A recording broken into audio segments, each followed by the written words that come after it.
everybody. How are you doing today? Welcome to Infinite Hope. It's Friday. It's time to be hopeful and look at the bright side of things for a change.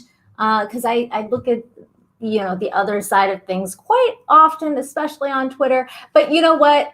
It's Friday. Time for Infinite Hope. We're gonna talk about positive stuff. And one of the things that's positive in my life recently is that I just became monetized on YouTube, which is such an amazing thing that happened because I set myself a goal and I achieved it. And no small part thanks to you, all of you guys, for helping me achieve this. Thank you so much to all my subscribers, for all of you guys in chat who are here right now and supporting me, supporting Infinite Hope, which is so dear to me. So thank you so, so much. Tomorrow, I'll be doing a celebration stream to celebrate this event at 7:30. So yeah, a lot of people will be stopping by. We'll have just, regular stuff, no politics, no sad stuff. So it should be fun. It should be fun. Everybody come check it out.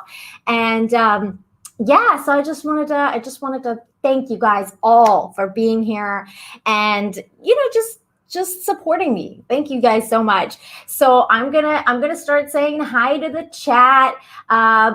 First, we got Zero Rewind. Hi, says I see Nina. I click. And Accidental Taurus, hello, catching the connection fight from Culture's channel. That is so sweet, and thank you so much for being here. Culture is such a sweetheart and will be there on Saturday as well. So definitely make sure to stop by. Hello, Terry Rose. Thank you, Jimmy. Kai, of course, such a big supporter. Thank you, Kai, for being here. Darren, thank you. Shane, Stieg is here. I'm not gonna address what you're talking about right now because no, we're not. Oh God, Stieg. Jesse, what's the yellow balloon? We're gonna talk about that. It's hopeful stuff. Good stuff that's happening in the world for change. Oh my God, my first super sticker. Let's see, what is it? What kind of super sticker is it? Oh my gosh, this one's my first one. Yay, it's a popcorn. Yay, thank you so much. That is so cool. Thank you so much. Okay, hold on. I actually have thank you clips. I actually did thank you stuff. So here you go. Thank you. Terrific show. Oh, thank you very much. Simple. And we got, let's see here. Ooh, Matt G just sending $5. Oh my God, you're so sweet. Thank you. I can't believe, oh my God, this is so sweet, you guys. Thank you so much. Matt G, always hanging out. Lux the Valley Girl Talk. So oh my God, thank you for the super chat, Matt G. I so appreciate it. Here's a clip for you. Precious Venus.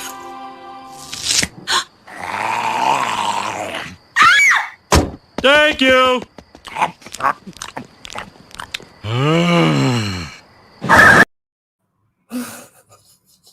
I love Homer. Oh my goodness. Oh, he sent another one to Hail. Hail to you, sir. Hail to you. Thank you so much, Zach. Says, congratulations, well done. I appreciate you. I appreciate all of you. Thank you, Jimmy. Thank you. I appreciate you guys. I couldn't have done it without any of you. All of you guys, so supportive.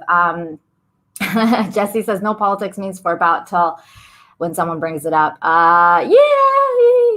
I have a show on Wednesday with John, and we talk so much politics. So I figured no politics on my channel. No, people have asked me to stream on here, and I'm like, sure, but I don't talk politics. And they're like, oh, never mind. Kai, oh my God, Kai, you're so sweet. Unlike Culture, who needs a bear dog, you will always have something cute on screen. Congrats. Bear dog is Culture's dog. Thank you so much. I also have a cat, but she doesn't make an appearance often. But she's the cutest thing. Thank you so much, Kai. You're just the sweetest guy. We got, oh, I just saw people. RC from the NYC. Hello, Tarvati. Hello, Darius. I think I said hi to you before, but hello again. We have that 70s rock fan. Hello. Thank you for being here. Adriana, hi. Happy Friday. I know. Oh my God. Thank you so much. Yes, I know it happened. Finally, after all this time. So we got Shane G. Hello. Thank you so much. That is so sweet of you. $5. Thank you so much. Oh my God, I'm just like overwhelmed right now. I'm so overwhelmed. You guys are so sweet. Here's another one for you.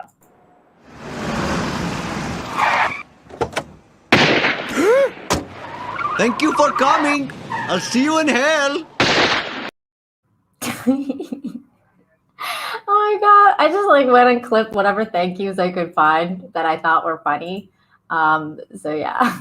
Hey Tyron's here. Hello. The grifter's here. Oh my goodness, you guys are so sweet. I'm so happy. We actually have a show. We're gonna get to it. Teresa, hi Teresa. Hi. Oh my God. Thank you, Storyman Jack. I appreciate you. Thank you so much. I love you guys. Oh my gosh. Shut the front door. What? No. You didn't just send me $100. You didn't. Am I seeing this correctly? Is that the right number?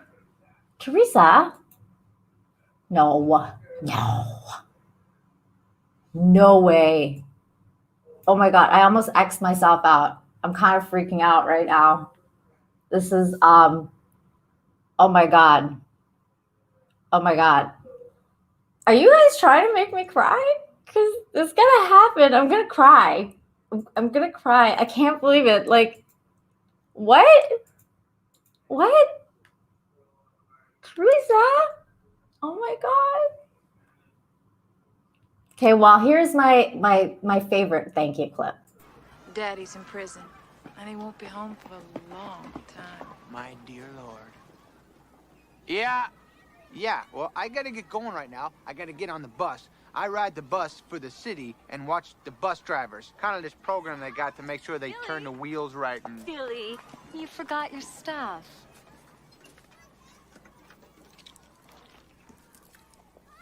Come on, honey. Thank you very much, Miss Lippy!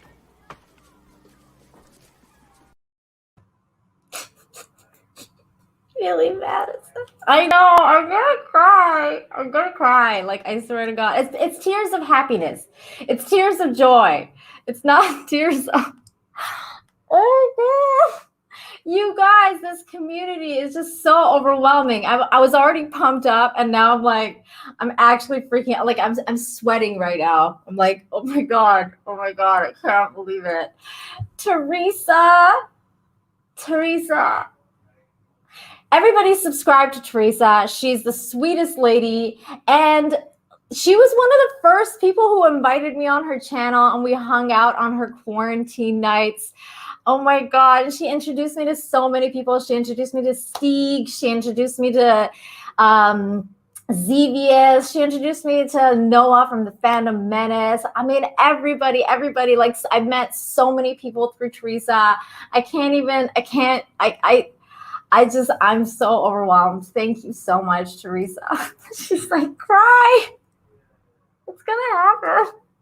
I'm like holding it back. I'm like, look at how big my smile is. It's like a compensation because I'm like, don't cry. The people are gonna like clip this, and then I'm never gonna live this down. Oh my God. I know.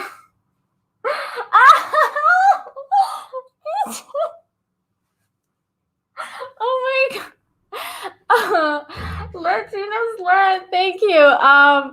Yeah, so like I swore on Latinos Land's channel, which is also a great channel.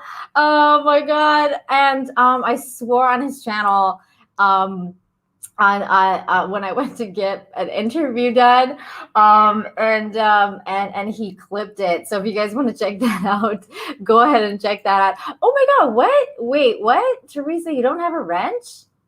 Oh my God. Okay, hold on. Here we go. That is But that's getting fixed right now, girl. I didn't even know you didn't have a wrench. Well, here you go. There you go. You are now knighted on my channel. You have the power to kick people out. Like Shane G. Now I'm starting to get weepy. Oh, I know. It's you. Sticking tongue out. Okay, we do have a show. Oh my God. I'm still laughing at this. Thank you, Latino Slant. Here's another clip for you. I want you to get on this phone and give him his thank you.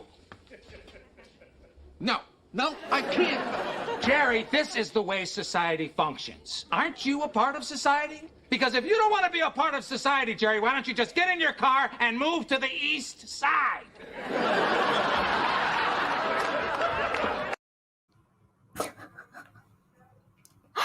Oh my God, you guys are just the greatest. Jane, hello, Queen Jane. Hello, thank you for being here. Oh my God, E. Clay, thank you, $10. Thank you so much. So happy for you. Deserve all this. Oh my God. It's not even my celebration stream yet. Tomorrow the tears are really gonna flow. I don't even know what to say. Oh my God, you guys, this is I have a show to do, and you guys are just like the support is just like overwhelming right now. Like I'm just like, okay, let's get into this. Okay, I'm gonna highlight this one just because. Jane. Oh, sends me a little puppy. Bravo. Oh my God. Oh my God. Teresa, I've told him. I'm like, you need to wrench Teresa. I've actually told him that. He's just I'll bug him again.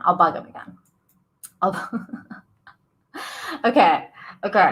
All right. So what do they find in Stonehenge? Let's get to it. Okay, here we go. I'm sorry. I'm just overwhelmed. I never thought that this day would come, and here it is. Okay, here we go. I can't even share a screen right now. I'm just like, I'm freaking out. Okay, here we go. So 2 things happened in Stonehenge. Okay, so we got startling new evidence suggests that Stonehenge's inner stone circle was originally erected 175 miles away in Wales. So that's pretty cool. That's a new thing that happened.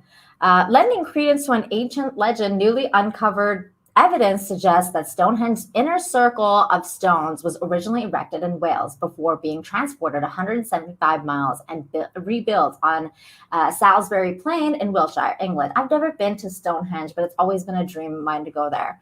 Archaeologists working on the Stones of Stonehenge project have found buried holes that once were part of a ring of stones that closely matches the dimensions at Stonehenge and is located just 3 miles a Wales mountain range that is home to the quarries where Stonehenge blue stones were originally mined. I've been researching Stonehenge for 20 years now, and this really is the most exciting thing that we found. Mike Parker Pearson, a professor of British later prehistory at University College London, and the Stones of Stonehenge leader told The Guardian. The team's findings will be broadcast in a BBC documentary, Stonehenge, The Lost Circle, revealed on Friday evening. I guess that's it this evening, maybe it was last evening. In the 12th century, Geoffrey of Monmouth wrote on how Merlin and his men stole the giant's dance, a magical stone circle in Ireland, and rebuilt it in England as a memorial to the dead. Now, Merlin, the person they're referring to here, is from King Arthur's legend. The tale was long dismissed as a myth, but the new findings from Parker Pearson's team suggest it may have been based in truth, especially because Southwest Wales was considered Irish territory at the time. And now this is really fascinating to me because King Arthur's legend is so amazing, and I love those stories. And, you know, like, there's always truth to those kind of myths. I mean, we have them in our Persian history as well. There's a, kind of like, Homer's Iliad and Odyssey also counts as one. There's truth within the myths.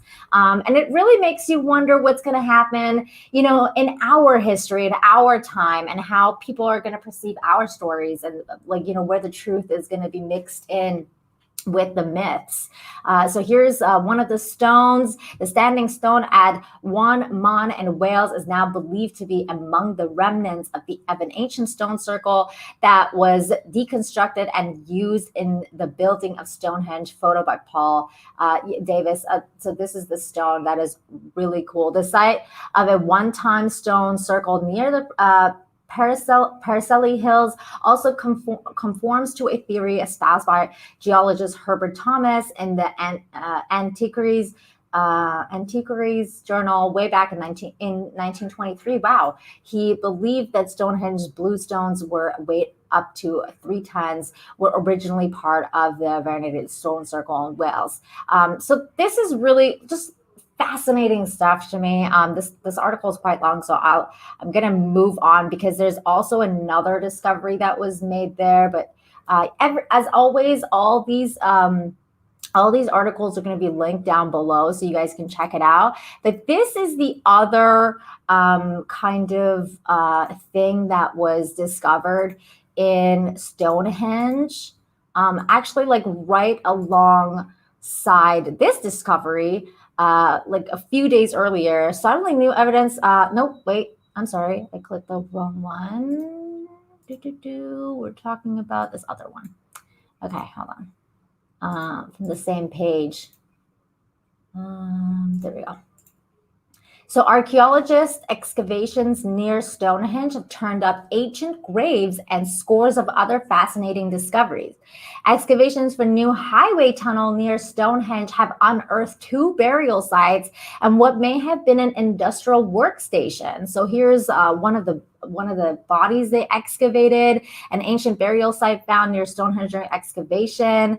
Archaeologists have uncovered vast troves of Neolithic and Bronze Age artifacts while conducting excavations for a proposed highway tunnel near Stonehenge. Among the new discoveries are Bronze Age graves, Neolithic pottery, and what may have been a workstation for ancient industrial laborers. We found a lot of evidence about the people who lived in the landscape over millennia. Traces of people everyday lives and deaths intimate things. Matt Livers, consultant archaeologist for the A303 road, told The Guardian. Wessex Archaeology is leading the expedition of the tunnel corridor along with England's Highway Authority. Every detail lets us work out what was happening in that landscape before, during, and after the building of Stonehenge. Every piece brings that picture into a little more focus.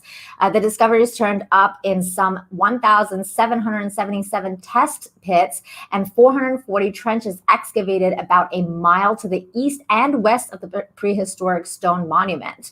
Among the finds is an unusual shale object unearthed from 4,000 years old grave of a woman who died in her 20s or 30s, which may have formed part of a club or staff.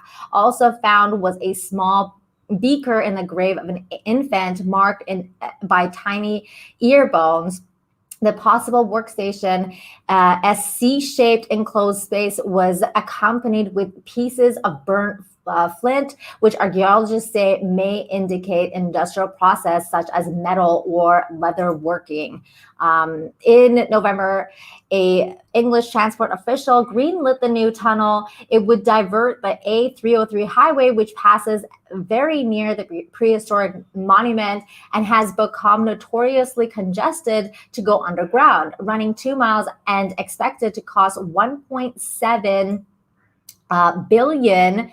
The project has met with heated opposition, or 2.2 about $2.2 billion. The project has been met with heated opposition from the preservationists, for good reason apparently, including legal challenges and protests. Preservationists say it could do damage to the archaeology-rich site, outweighing the possible benefits of putting passing cars out of sight and hearing. Other opponents warn that the digging could destabilize the earth in the region, causing stone bodies to shift, sink, or even fall over.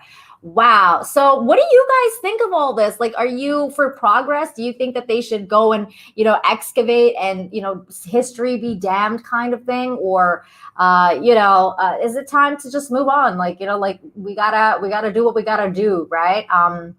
That kind of thing. Oh my God. So much chat has happened. Oh my God. Okay. Here we go. Here we are. Oh my God, Makini, that is so sweet. Makini 90, one of the artists and one of my friends of Rogue Entertainment. You guys, just the sheer support is like just knocking me over right now. I'm just speechless. I am without speech. It's a puppy with a heart. Makini, oh my God. I needed more thank you clips. Well, here you go. Precious Venus.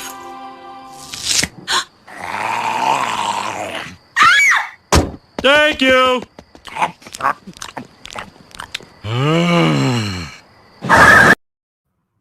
Oh my God. So yeah, like they found stones and Stonehenge.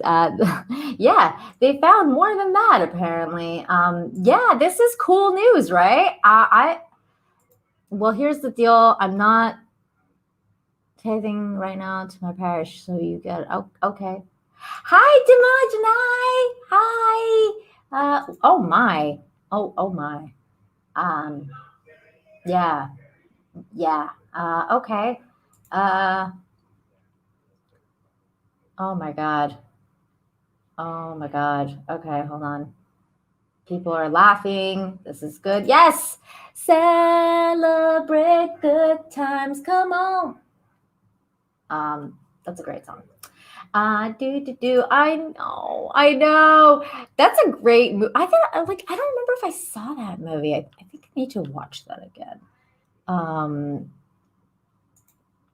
Girl, you need to look at Newgrange. What is that? Thank you, Teresa. Yes, hit the like, share the stream, subscribe, all that stuff. Ooh, Jane's going there.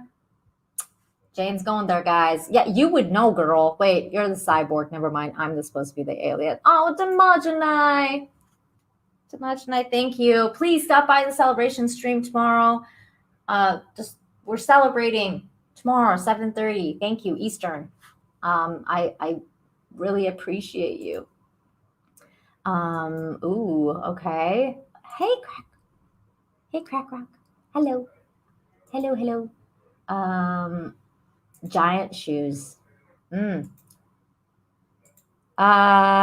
discovered 80. Oh my God, no. Stieg. Right? They discovered bodies. It's creepy. Well, not creepy. I mean, it's old. It's an old. Oh my God. Yeah, maybe. We don't know. Dino news. Unfortunately, there's no dinosaur news, but this was pretty crazy, though. I thought this was pretty crazy. Teresa! I'm so good. Oh. Yes, I'm trying to keep it together.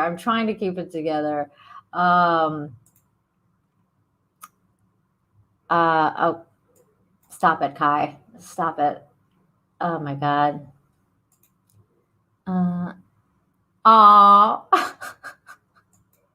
What? No. I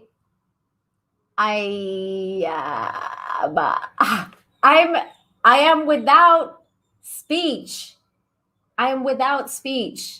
Culture.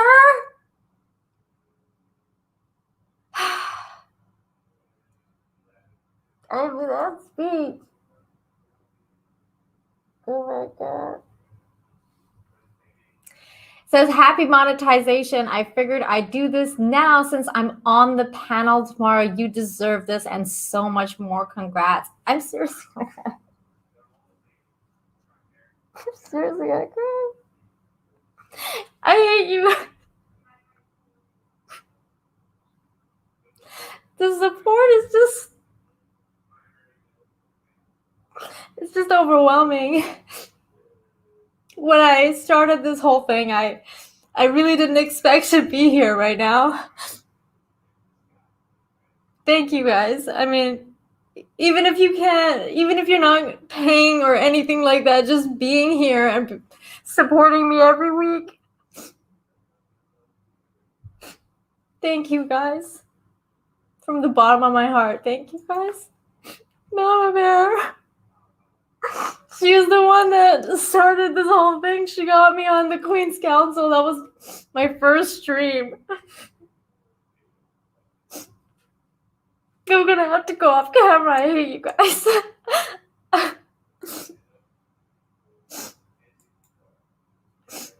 Mama Bear, thank you guys. Thank you guys so much all for the support. Steek says, so stop being a pansy. I'm a pansy. I'm a girl. I'm a girl. I get emotional. Jesse says, boo-hoo. Thank you. Thank you for bringing me back. I love you too, Mama. I love you. Thank you for giving me that shot, making me get on camera. It's all because of all you guys. This is like overwhelming. I can't even explain to you.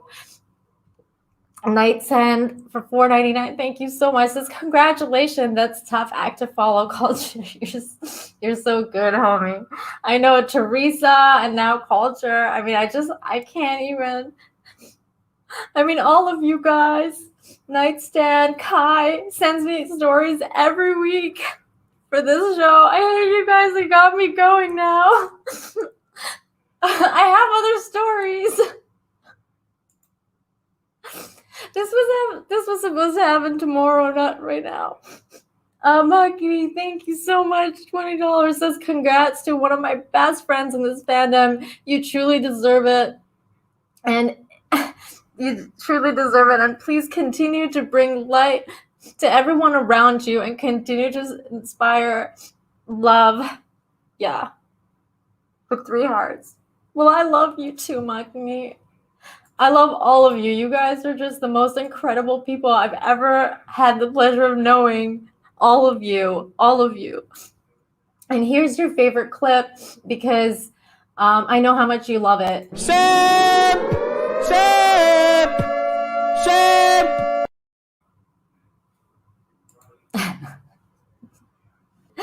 Oh my goodness. Oh my goodness. Well, there you go. You got what you wanted, Teresa. You paid for it. I can't believe it. Guys, this today's practice for tomorrow. Yeah, I'm gonna have to really keep it together tomorrow. My goodness. Oh my God. Roger sends a $1.99 sticker. Thank you so much, Roger. I wonder what it is though. I can't tell on here. Now I know why John always goes to that other screen so he can tell what's being said. It's a thumbs up. It's a thumbs up. Thank you so much. Thank you. I really appreciate you. You're one of my supporters. Come here every week for Infinite Hope. I so appreciate it. Thank you so much. And then I'm going to highlight this last one, and then we're going to move on to the next story because we do have more stories here. Thank you so much, 70s rock fan. Thank you. And it's Canadian. It's a Canadian $2. Thank you. Yay, Canada. Oh my God. Okay. Which one was it though? What sticker was it? Let's see here.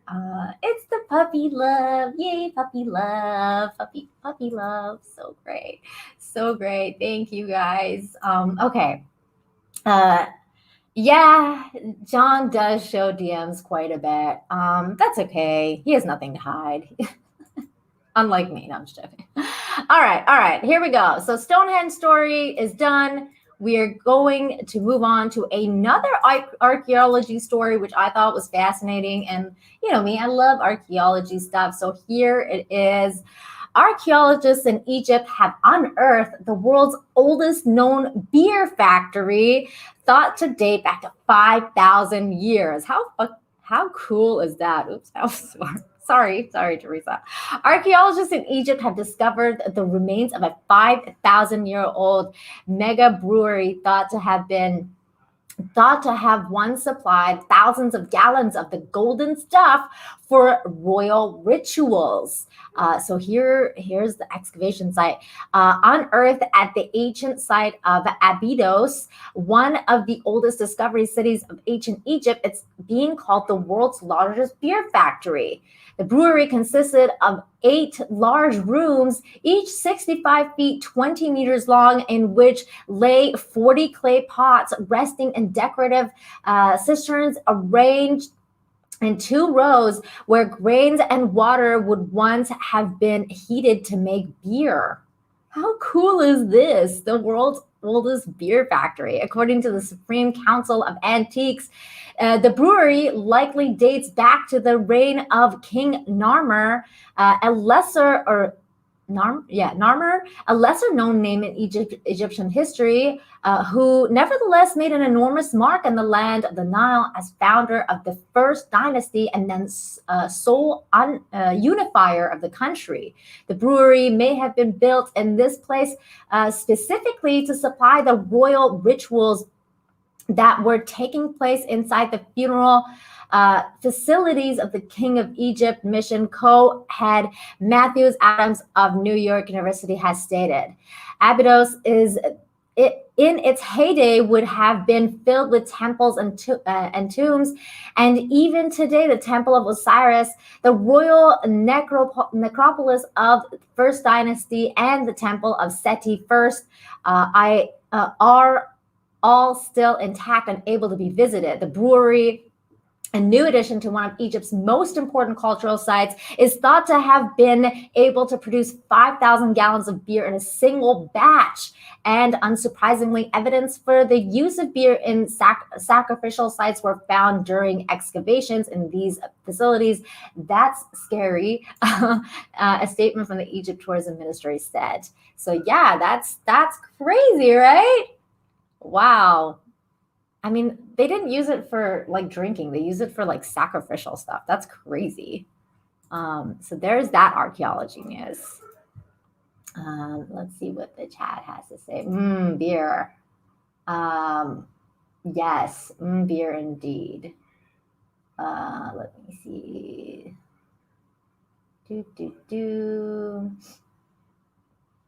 Oh my God. Steeg says, cry more, weep. I think I'm cried out right now, but you never know.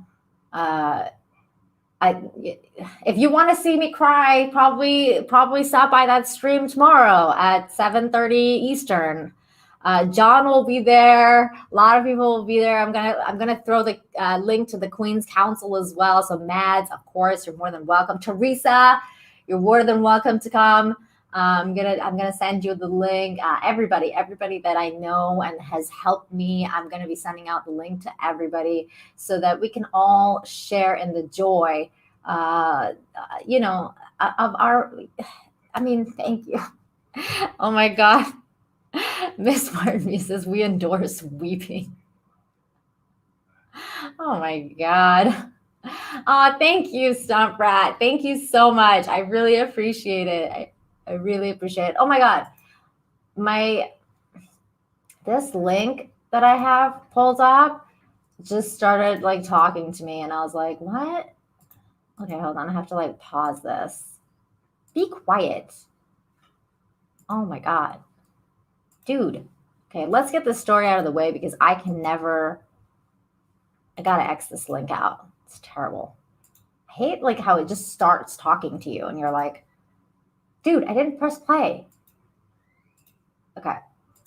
It's a sweet story though. So Good Samaritan helping hundreds of drivers stranded in Austin winter storm. As we all know, there's a lot of craziness going on in Texas right now. I feel for you guys as I sit here in Cancun. Sorry. But still, it's crazy out there. I've had my share of snow. I've been snowed in for several days. Snow like filled the door. We couldn't get out. We had to like dig our way out. And then we were living on this land and we didn't have a plow. So we like literally had to dig our way out for at least like 4 days, maybe more. It was crazy. So when you live in that kind of like environment, you definitely need a plow. But anyways, this dude helped a bunch of people. So let's hear this. And with this weather, situation is dire all across Central Texas. And as with any disaster, we always see Texans helping Texans. That's certainly no different with this winter weather that we've been having. And joining us now on the phone, we have Ryan Sivley, who's been helping people that are stranded on our roadways. Good morning to you, Ryan. Good morning. How are you guys doing? We're doing great. I know you've been busy, so busy. Tell us about your plan to help stranded drivers and who you've been helping. Well, I mean, I've been helping anybody I find on the side of the road. I do a lot of off-roading with different groups in Austin. So I had nylon recovery straps and chains, and I have 2 trucks that are four-wheel drive. I have a dually Chevy diesel that's four-wheel drive, and I have a Toyota FJ Cruiser that's four-wheel drive. So the last 3 days, all I've been doing is pulling people off the road and giving people safe rides. That's last fantastic. Night I was at Seton and St. David's taking patients home. Yes, I know you mentioned that to me. You mentioned you're helping out stranded motorists, with their cars, but then also picking up, stranded nurses at Seton or other places. I mean, what's the kind of reception that you're getting? Usually some people give me like $5 or $10 for gas, but everybody's been really happy. Everyone's been really excited. A lot of people are really upset because they have no electricity or water. So I've been trying to find places to take people. I've actually taken families from one home to another just so they have utilities. Wow. What And, a nice we've guy. got to talk about this. March 1st of last year, if I recall, you were in a bad accident. You almost lost your life. Well, I got hit by a few cars on a Harley. I think I sent you guys some of the information, but yeah, I can't do more than 20 pounds on my left arm, and I can't walk for more than 2 hours a day. So it's just, I can drive a truck. It's pretty simple, and I've been picking up anyone I can who wants to sit in my truck and help me hook cars up. I think it's wonderful because you're really helping others and you're really paying it forward, considering that, you were in a bad accident. You want to make sure others don't get in an accident. And you said, you have a truck, and you're right. You've got the heavy duty, you've got the dually, you've got the equipment to help people out. If someone needs your help, how can they reach out to you? Call me on my cell phone. That's all I'm doing. I don't have a job, so I'm literally out here 24/7 with anyone who can help. Let me tell you, why is it important for you to help out and for others to help each other during this time? Why is it important to you? Well, put yourself in their shoes. If you were sitting on the side of the road with your wife and your kids and you're freezing in a car and it's not running and you don't have anywhere to go and you don't have anyone to call, what do? I've actually seen wreckers turning people away because they won't pull them out due to liability. What do you need, to stay in your car and just freeze to death? If I was in that spot, I'd beg and hope somebody would help me. Isn't that so crazy that because of liability, people aren't helping people? That is just insane to me. So that's what I'm doing. You're right. You're right. We're going to hopefully pass along that information or your phone number. Actually, can you just say your number really quick so we can give our viewers your number in case, they... I just want to pause this for a second here to say thank you to Jesse. Dupes enrolled. So I'm going to hit up some GTA. Congratulations, you're a nice girl. Thank you so much. And as you can tell, I'm a GTA fan. Here is my GTA avatar. So have fun. Which one are you playing? Are you playing GTA 5 or my favorite one's San Andreas, but I also really like 4.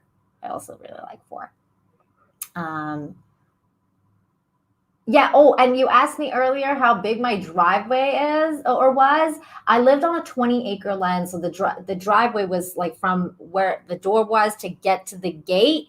It was like it was a big driveway. It was a big driveway. Like we had to drive down the driveway to get to the property. So it was hardcore. Hello, hail, invasion. Hello. But thank you so much, Jesse. Thank you. Enjoy yourself. Enjoy yourself, whichever one you're playing. GTA is always good fun.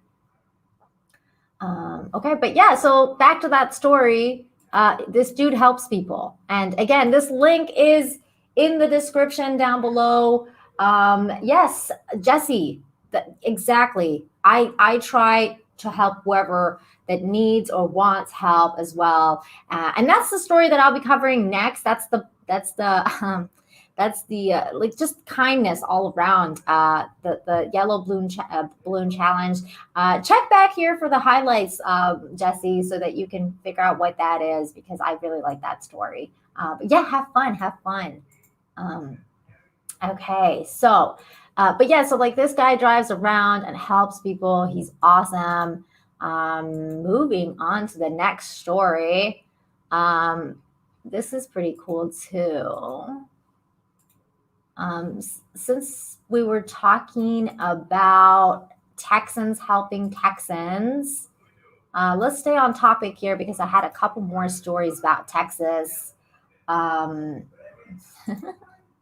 No, I only have people in GTA, not real life. That's funny. Oh my goodness. Okay, so this story was cool. I'm gonna share the screen here. I look like crap now. Thanks, guys, making me cry. Oh, geez. Oh my God. Okay.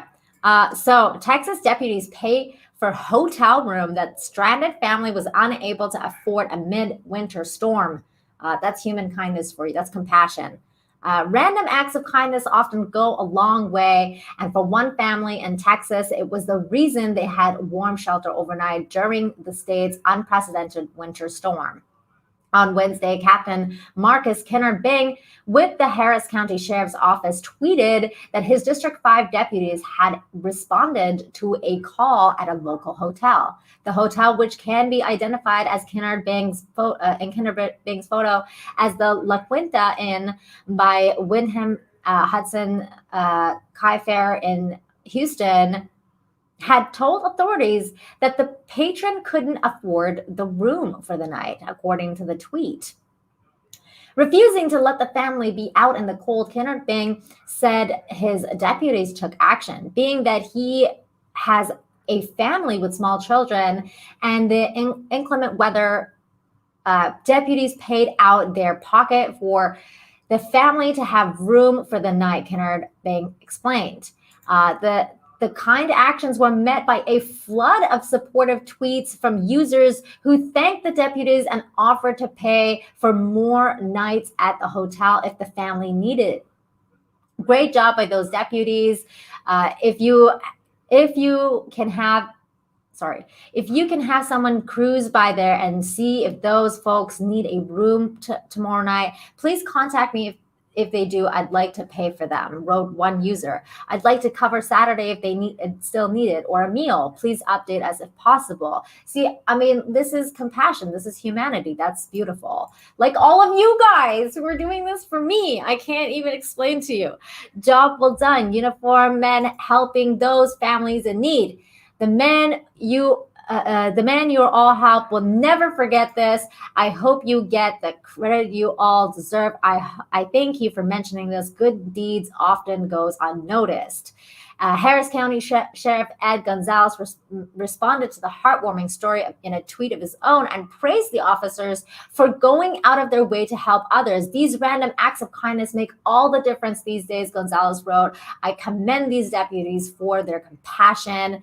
Millions of Texans have been left without power as plummeting temperatures from the winter storm wreak havoc on the Lone Star State. And well, you guys know the rest of what's going on over there, but that is beautiful. Human compassion is one of my favorite things to read about and report about. This is what humanity is made of, and this is it. Like I mean, it's just, that's what we got to do for each other. We got to help each other where we can. Your Muslim uncle. Hello. Thank you for being here. A little support from your Sufi brother. Hello and thank you. I appreciate it. I appreciate it so much. Thank you. I am so grateful to you. And thank you for your support. Orville Nation, hello, hello, PJ. You missed me crying earlier, which I'm so glad. Don't rewind. That's not getting highlighted. People made me cry, PJ. Author Stephen Walton is here supporting me as always. Thank you so much, sir. He's going to be on my channel tomorrow for the celebration stream. Everybody go subscribe to Author Stephen Walton if you haven't done so. And he's going to be hanging out with me tomorrow night at 7:30. I will be sending you the link as well, PJ, if you want to stop by 7:30 tomorrow. Yes. Oh, 100% Sub-Zero is better than Scorpion. He was my guy. Yeah, it was a good cry. It was a good cry. Everyone and their support made me cry. I was completely overwhelmed. I mean, look at this. Look at Culture sending $100, Teresa sending $100, all these beautiful stickers. I mean, everybody's just so supportive, beautiful comments, so much support. I'm speechless. I'm speechless. But yeah, so another Texan story here that I found, and I was like, oh my God, this guy's a hero. This is what we need. People need to be proactive. People need to help each other. Yes, Sub-Zero. Yeah. So this is oh my God. Mad. I hate you guys. I mean, I love you guys. Okay, here we go. All right. This is the story. Texas is frozen and in crisis. A furniture store owner has emerged as a hero again. So here's the furniture store. And it says, but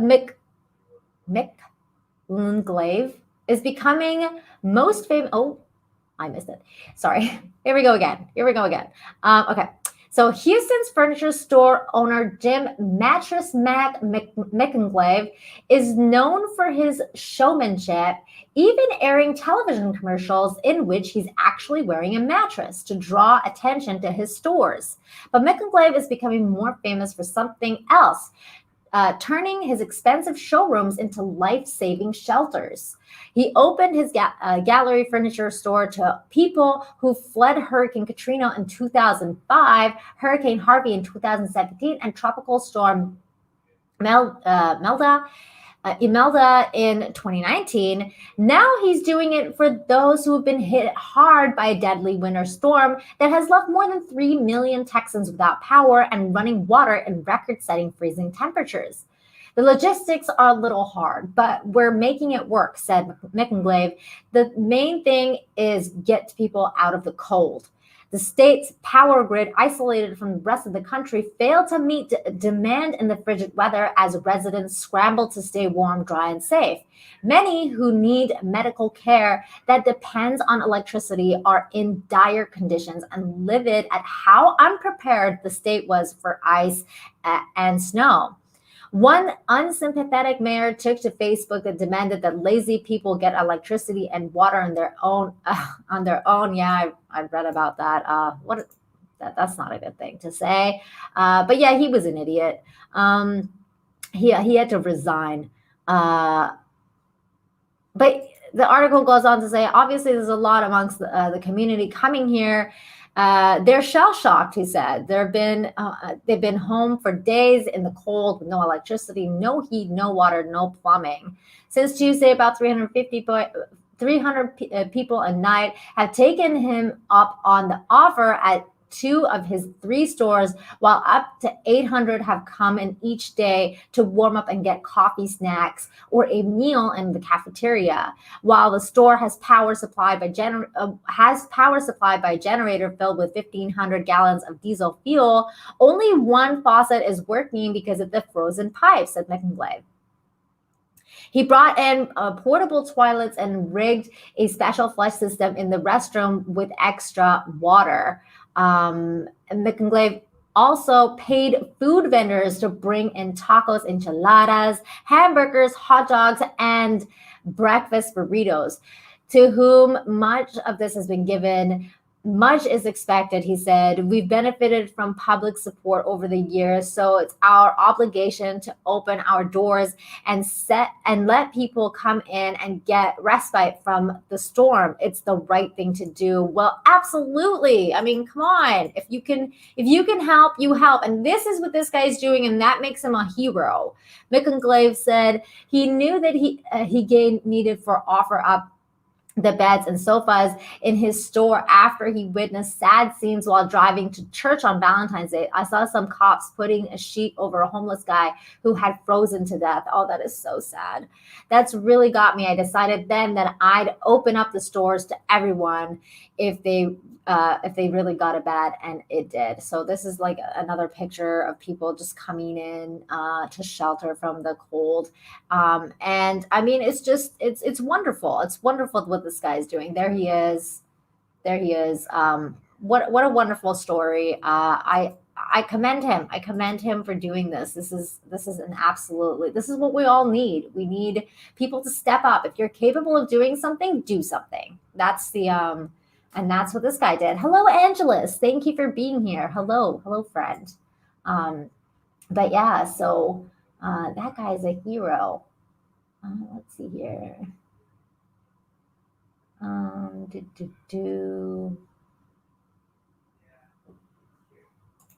I knew a mattress mini.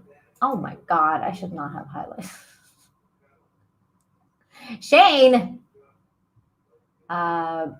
Burritos make everything better. That's a better comment. Yes, that's true. They do. So if you can do something, help people, it's a lovely thing. It's good to see.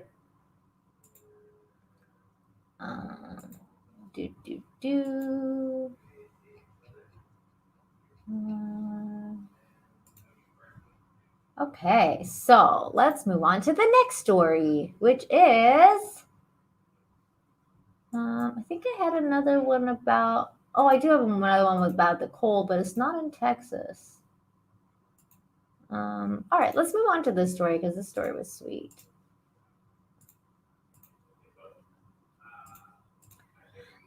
So the American Heart Association gives back to the community with free fresh produce, which is really important. So let's listen to what the story has to say. Many people are struggling to pay their bills, and that can mean that nutritious food is not always in the budget. And that's where the American Heart Association comes into play. Christine Sorensen shows us how the organization is giving back with free fresh produce for the next 6 months. It's a rainbow of health, fresh apples, carrots, bananas, peppers, all free to those driving up to St. James African Methodist Episcopal Church in East Liberty. We believe that people ought to eat healthy. When you have a healthy diet, you have a healthy body, and a healthy body can fight off viruses and other things that come into our lives. Reverend James Harris says many people in the East End need help, and this is one way they can make a difference in people's lives. Leroy Mobley is picking up bags of produce for several people. Some people, even people with jobs, you can live payday to payday, and in need. But it's really important because some people are really desperate. A review of 95 studies found that 5 servings a day of fruit and vegetables, or about 2.5 cups, appears to slightly lower your risk of heart attack and stroke. And 10 servings a day, or 5 cups, may lower your risk of cardiovascular disease by 28% and premature death by 31%. It's as simple as that. Food is the basis of cardiovascular health, and 80% of cardiovascular health is impacted by social determinants of health, such as access to food. So 20% is more genetic, and then 80% are things that we can do something about. The American Heart Association is hosting these markets in primarily low-income neighborhoods for easier access. They're also delivering the bags to seniors and hosting markets in senior centers. They plan to reach 100,000 people across the region over the next 6 months. Well, good for them. That's another reason why I wanted to come by to support. You know, I'm always looking to support something that has to do with being healthy and promoting healthier lives. Love you. Yes, ma'am. There's a schedule of the This is pop-up good stuff. produce markets on the American Heart Association website. And we have a link for you at kdka.com. Excellent. I mean, that's good stuff. Eating fresh produce can be good for your heart. What do you know? As simple as that, right?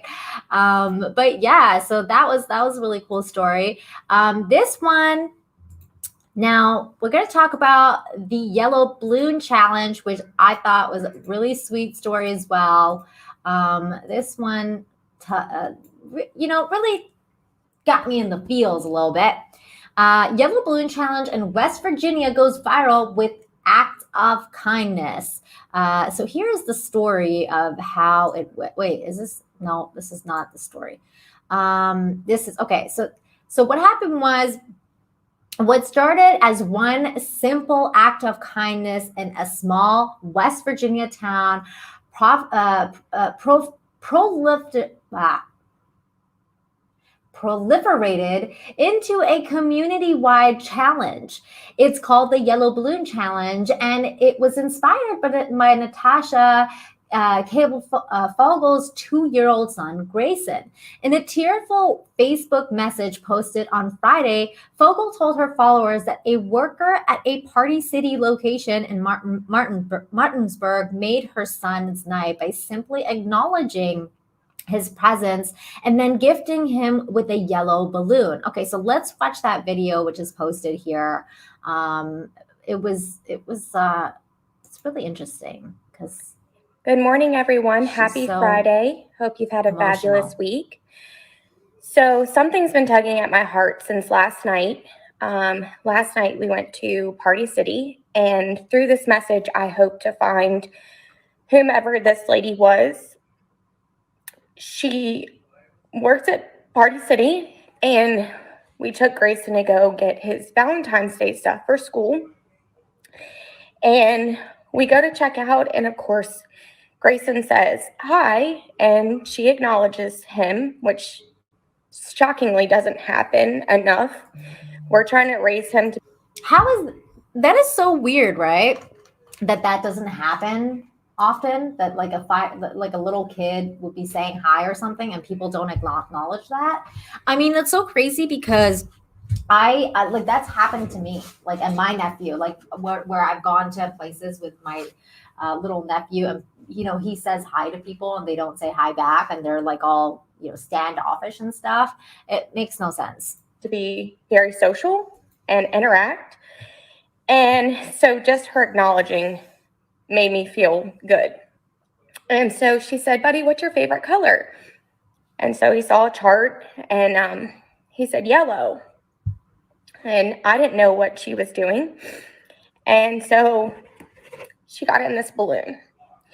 This balloon is probably like 50 cents. And I know it means like nothing, but it made his night. Aww. And we've been struggling some with potty training, not at home, but just at daycare. And I know it's only been a week. And it's a new surrounding for him, and we're working through it. But yesterday, I know he had a hard day at school. So just for her to give that balloon to him, it just made his day. So thank you. And I hope that you see this message and know that you did make his evening. Aww. So thank you. God bless you. I mean, it's really as simple as that, isn't it? To help somebody out. So the story goes on. Through her Facebook message, Fogel wanted to connect with a cashier to thank her for what she had done. However, what she didn't realize was that the community would take it and run it in a way to spread more kindness to others. She wrote on Facebook.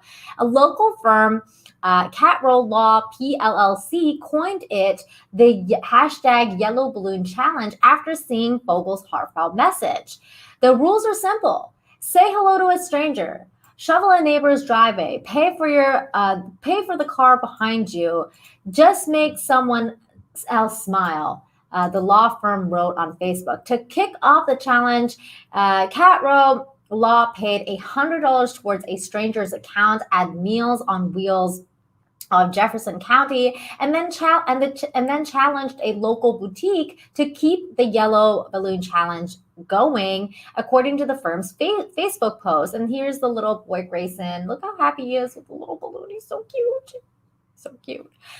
Studio and Boutique accepted the challenge and donated 10% of his sales one night to a client who had been battling cancer. The acts of kindness continued, with the owner of the local restaurant, TJ's Pit Stop, committing to donating to the Boys and Girls Club.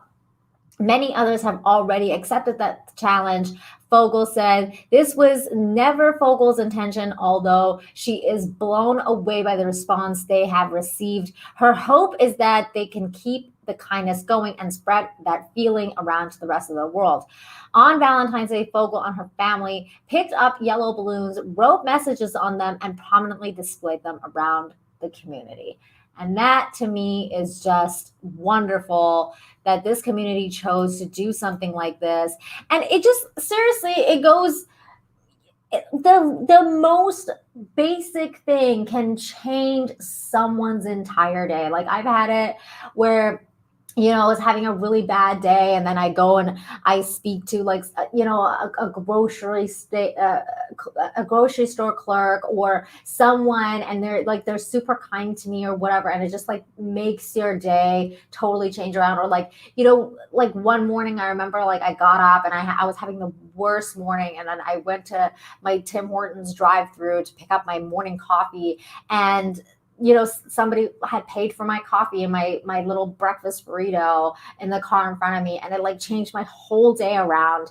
So it's like the littlest thing can go such a long way, because you never know what the person you are being kind to is going through. Like, they could be having the worst morning, or they could, you know, have received some terrible news or whatever. Like, you know, people going through stuff every day. Like, this mom is going through potty training, and potty training can be really, really difficult. And like, you know, the little boy was having a hard day because, you know, potty training is difficult. I know from firsthand experience with my nephew that can be a really difficult thing. So this lady, with just a simple act of acknowledging the little boy and asking him his favorite color and giving him a balloon, was able to change that kid's day and, like, you know, make such an impact on this mother, and then sparked this entire movement of people helping one another. Like, how simple is that? So everybody, that's what I recommend to you guys.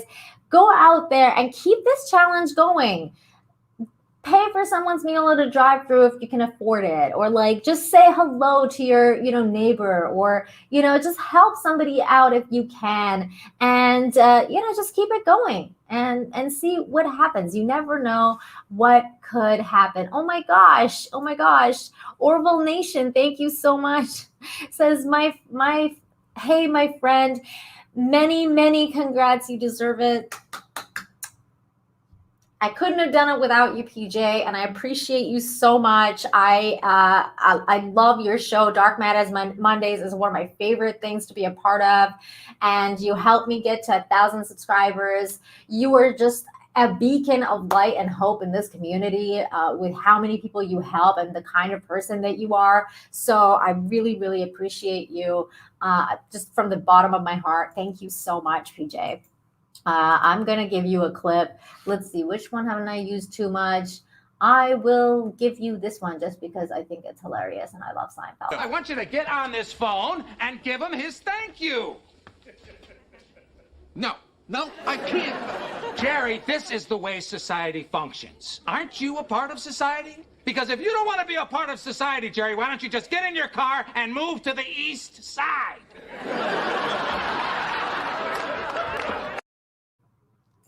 So thank you again, PJ. You are so wonderful. You're such an inspiration to this community. And everybody, if you haven't subscribed to Orville Nation, please do. I'm sure there's wrenches in the chat. Please put Orville Nation's channel in there. He's wonderful, wonderful creator. And yes, me too. I love Seinfeld. Seinfeld's the best. To the east side. I know. Isn't that the funniest thing?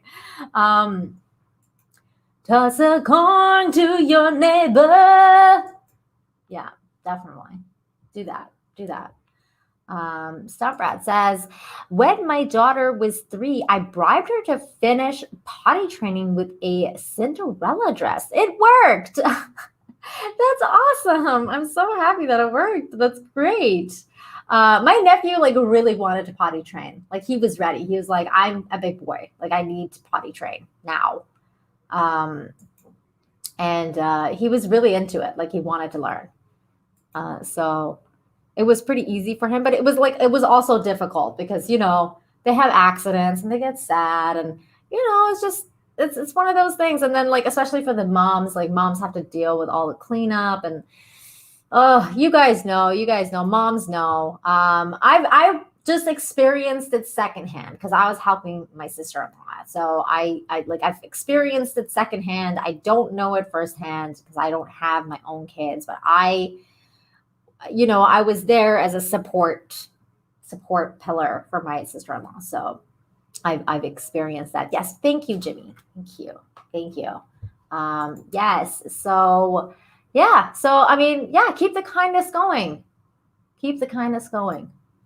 I love that. Okay, so the next story is one that comes to us from my homeland, Canada. Not my province, but it's always good to see good Canadian stories. Toronto man raises more than $17,000 for a 70-year-old woman who has worked at KFC for almost 50 years. It's clear Jason Schweitzer loves Kentucky Fried Chicken.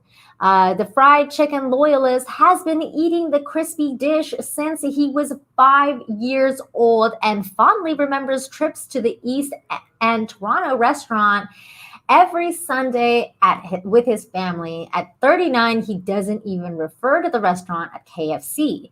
I call it Kentucky and not KFC because I'm quite old school, he told CTV News Toronto on Monday. And his devotion to the fast foods chain offering may only be eclipsed by his love for the person serving them up, a woman named Amelia, who's been working at his local location for nearly 50 years. I just got distracted by his face. I would always ask my mom, is there a funny lady there? Is the funny lady there? Schweitzer recalled. She would always hook me up with some French fries. She was always very kind, and she was always very funny. He says Amelia, who asked that her last name not be shared due to privacy concerns, will not be shared for privacy concerns, started working at KFC in 1975, first at Broadview Avenue and Gerrard Street, and later at Pape and Salmon Avenues, where she was 25 and never looked back. Originally from Portugal, Schweitzer says he was inspired by her hard work, ethic, commitment to making people happy. So last week, Schweitzer decided to take his fond memories and admiration for Amelia and turn it into a GoFundMe campaign for the now 70-year-old employee. There she is. With an original goal of $2,000, Schweitzer had hoped the money would see Amelia pay her bills more easily while also caring for her health. Fast forward to Monday, more than 617 people have 17 people have raised $17,240 for the woman who hasn't taken a break throughout the COVID pandemic, according to Schweitzer. CTV News Toronto was on the phone with Schweitzer and Amelia when he was providing her with an update on the campaign, and a campaign, as he says, she does not own a cell phone or a computer. The woman, a few words could be heard saying, "God bless you, God bless you." She's super happy and she's super delighted, Schweitzer said. Just seeing the water in her eyes, it was just great. Kind of like what you guys did for me. Amelia told Schweitzer that she plans to use the money for her health, transportation, and overall well-being. If there's anything else that she decides to do and she's got a dream of, she can definitely do that as well, he said. And although Schweitzer admits he is currently on a no-carb, no-sugar diet, good for him. Yes, he says that he still loves visiting Kentucky, even if it's just to see his friends' smiling face. And that's beautiful. I love the end of the story even more than anything because fast food's so bad for you, and I'm so glad that this guy's doing this. So yay all around. Yay, good for him for changing his diet and helping this lady. And such a cool story. Excellent stuff. And we got, Tim, I saw you here. Hi, Tim. Hello. Yeah, I switched camera angles again. I got a new chair too. I finally got a better chair so that I'm not dying. Yeah. So I was thinking of you too when I saw this. I was like, Mads Mama Bear is gonna love the story because it's a positive thing from your hometown. And it's a good thing. Hi Sam. Thank you for being here. Thank you so much. Nick, the twins, the Aussie twins. Hello. Thank you for being here. Time Prophet, I don't think I said hello to you before, but hello. Did you know that there was a paper once made that only showed good news, but it didn't last long because people inherently wanted to hear bad news? However, Nina Infinity has proved them wrong. But I hope I can keep this going. Because that is my plan. I plan to bring good news to everyone. And I think half of it is performance because, newspapers, you're reading about it. Whereas in, this show, you can come and listen to me or not. Sometimes I'm silent and I don't say anything for the whole intro. But, just I'm making you laugh. Are you not entertained? I mean, I cried today. That's entertaining for people. Mega Mac for $5. Thank you so much. Thank you for being here. Hello, Nina. Thanks for another great Infinite Hope episode and for providing links to the stories. Do you miss Tim Hortons? I do. I absolutely do miss Tim Hortons. Although, fun fact, in Canada, Tim Hortons actually switched coffee suppliers several years ago. So the old school Tim Hortons coffee is actually the new McDonald's coffee because McDonald's got the old school Tim Hortons coffee supplier. So now, because I don't know I think Canadians would understand this better if you're familiar with Tim Hortons coffee, but they kind of dropped in quality after a while. And then that's why, because McDonald's took their supplier. So when that happened, I would go to McDonald's for my coffee. Even though I didn't ever eat McDonald's, I would still go and get McDonald's coffee because it tasted like Tim Hortons coffee. But yes, I do miss Tim Hortons. And whenever my mom comes to visit me, I get her to bring me coffee from Tim Hortons. I'd like her to send me Tim Hortons packages. I miss Timbits. Tim Hortons is growing up in Canada, you had to have Timmy Hose. Timmy Hose is excellent. So yeah, definitely miss it.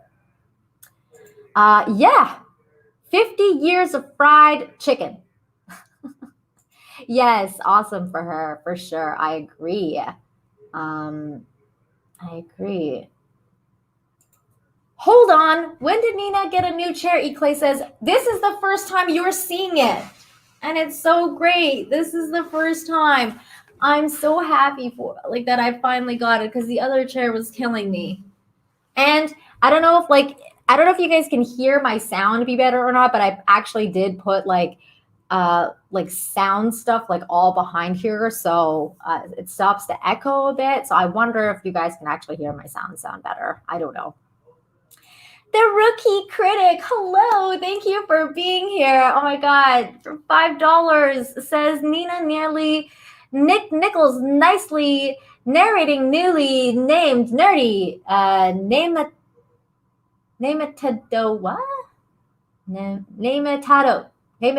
Potatoes.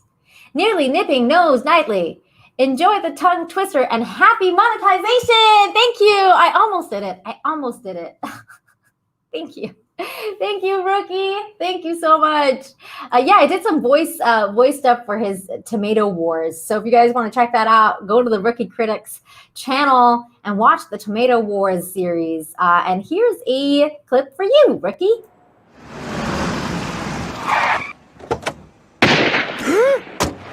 Thank you for coming. I'll see you in hell. Thank you. Thank you so much. Oops, the chat jumped on me here. Yeah, people are saying hi to Mads. I love how we're building a community here. This is my favorite thing, that I see like everyone just looking, like, just saying hi to everyone in the community, in the chats, because, I was born in the chats. Zero Rewind, my fellow Canadian, says, I go to Tim Hortons for Timbits. What's your favorite Timbit? My favorite Timbit was the chocolate ones. That was my favorite Timbit. And then I like, my husband hated it, but I would be like, I need to get the chocolate Timbits. Like that was my favorite one. And I like the apple fritter ones were really good too. Those ones were, Taravani says McDonald's coffee sucks. Is it like, are you in Canada though? Because I feel like that they did change. That's different. If you're in the States, it's different. Mama Bear Doll says that would explain why McDonald's has the most popular coffee. The free coffee stamps don't hurt. Yeah, that's exactly what I think. That's what it is, because they changed. It was several years ago though. I mean, maybe they changed it again, but that's what happened. Darren says Tim's new dark roast is awful. I remember when they brought like out the dark roast. I didn't like it either. I definitely didn't like it. It wasn't my favorite. RC from the NYC says, in the 90s, I worked for a Canadian coffee company in New York, Timothy's World Coffee. Oh, that's interesting. That's really interesting. Okay. Yes, Stomp Rat says, Nina, that chair rocks, by the way. Does it rock? Yes, it does. Well, kind of. Like, I would have to, like, unlock it, and then I can take it all the way back or bring it all the way forward. So it doesn't really rock, but let me just make sure it's locked. But yeah, it's good for my back because it's got, like, support. It's got like, lumbar support, and it's soft. It's not like this hard back chair anymore. And it's got like nice padding here because I sit a lot. So it's just, I definitely needed to invest in a good chair. It was definitely something I needed to do. You're merely adopted to chats. I was born in it, says Darius. I stole that line from author Stephen Walton because I was also born in the chats. Molded by it. Angela says I need to get a gaming chair as well. Yeah, I mean it's just it's kind of a life changer once commit to one. I had to get one. I had to get a cloth one because here in Cancun it's really humid. So when you get like all my leather chairs and stuff have completely fallen apart. They like flake off after a few months because humidity kills everything here. So I had to get a cloth one so that doesn't happen again. And that was a little bit more expensive than the fake leather. But yeah, so like moving on to the next story, which is also very inspirational. We have a grandfather, 70-year-old grandpa becomes oldest person to row across the Atlantic, and he raised $8.4 million for Alzheimer's. I mean, that is freaking crazy. A 7-year-old grandfather has successfully rowed a boat unassisted across the entire Atlantic Ocean, and he did it for others. So there he is. I mean, this dude is awesome.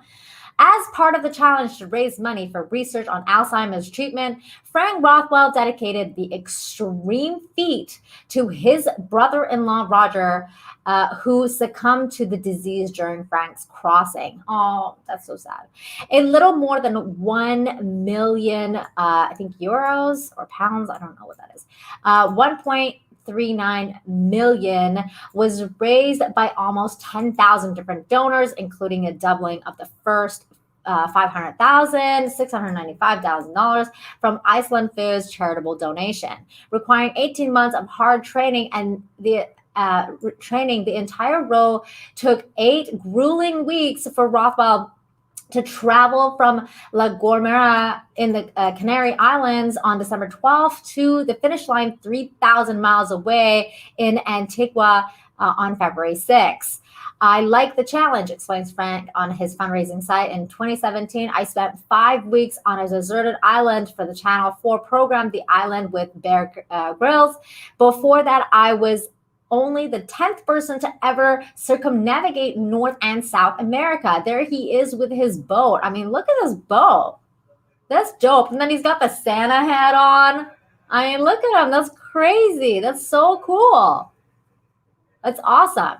In a statement, Hilary Evans, Chief Executive Alzheimer's Research UK, said, "We're honored to have such amazing support from Frank. His courage and determination helped him to complete his epic challenge and raise $1 million for dementia research.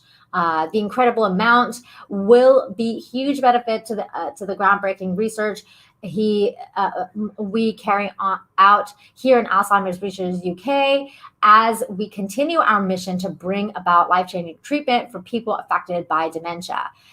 Crossing the finish line was a euphoric and emotional moment for Rothwell. He said, "I am on cloud 9. I set out in December wishing to raise $1 million for Alzheimer's Research UK, but I never thought I'd actually achieve it. The challenge was incredibly tough at times, with rough seas, huge waves, and missing my wife, Judith. But as exhausting as it was totally worth it. Having received hundreds of messages from people who, like me, have witnessed the heartbreak of dementia, I'm proud to have raised such an incredible amount in honor of Roger and everyone else who has experienced the devastation it causes." Wonderful human being. This is what humanity is made of. We can do good things. We can do good things. We can do good things. This is what it's all about. He's a wonderful human being for doing this. 01 says, "Imagine being 7 years old sailing the seas while 40-somethings are complaining about back pain." Was that a dig at me because I was complaining about my back pain with my chair? Screw you. No, and I'm not 40-something. You aged me up, 0. Damn it. I'm totally joking. I know what you meant. Lord Thoth, hello, says, "Good news." See everyone, what? No, fight me, Nina.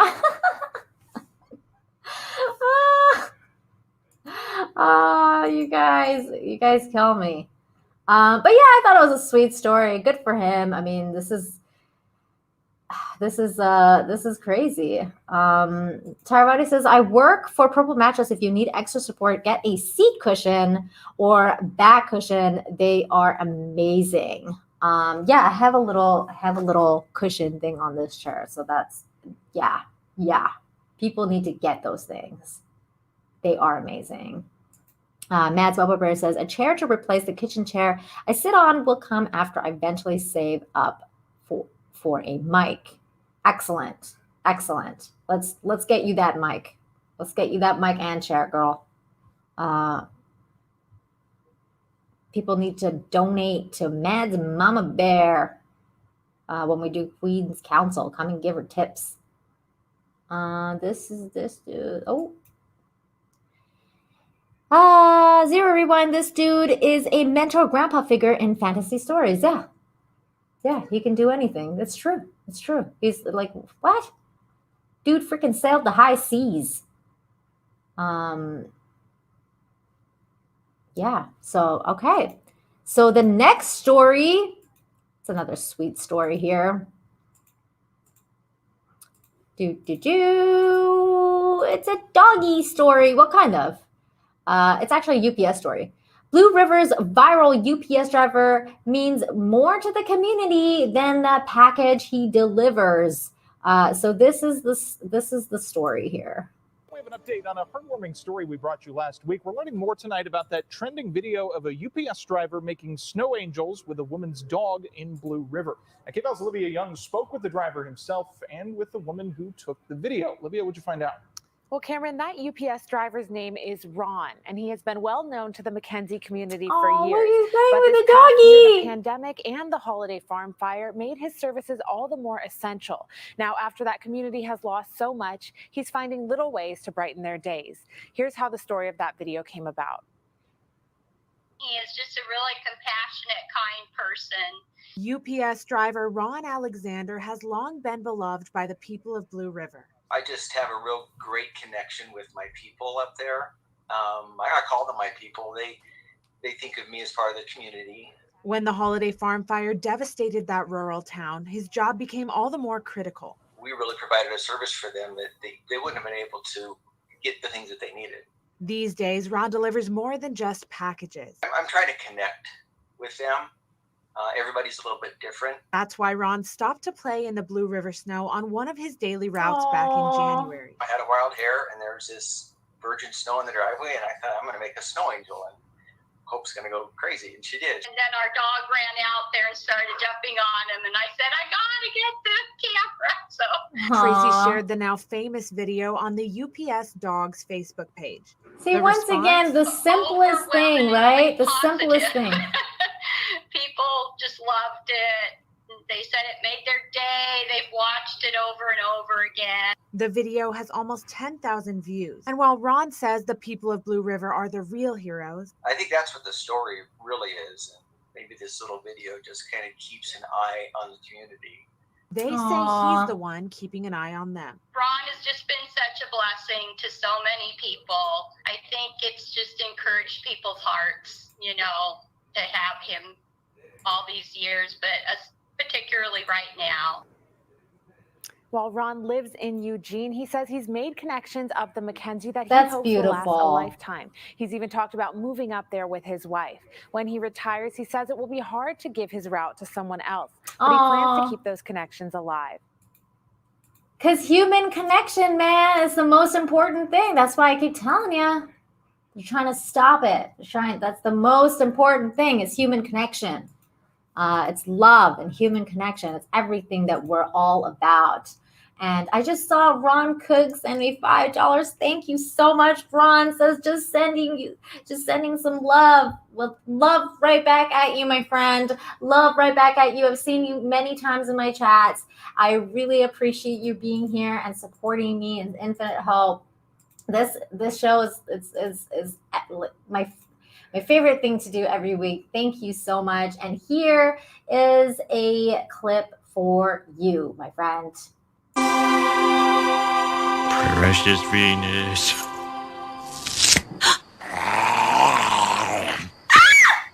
Thank you.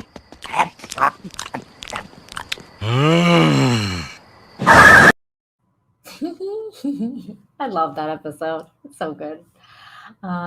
Nick says, there needs to be more of this on the news. Too much political stuff, people suffering, and fake parama smiles from patronizing hosts. Yeah, I mean, patronizing hosts. Yeah, I mean, I agree. That's why I do this. I do this because, you know, what's weird is like back in the day when you heard like all the negative news, at least like in the end, they'd give you some fluff news. Like they'd be like, and here's a panda bear that was born in the zoo, or like, here's like, this person just had like kittens or whatever, like in their house, and like they give you some fluff. Like they tried to give you at least something where they were like, you know, here's a burning like forest, and then afterwards it'd be like, well, like, you know, just calm down, everybody. Not everything's negative. Like here's some fluff.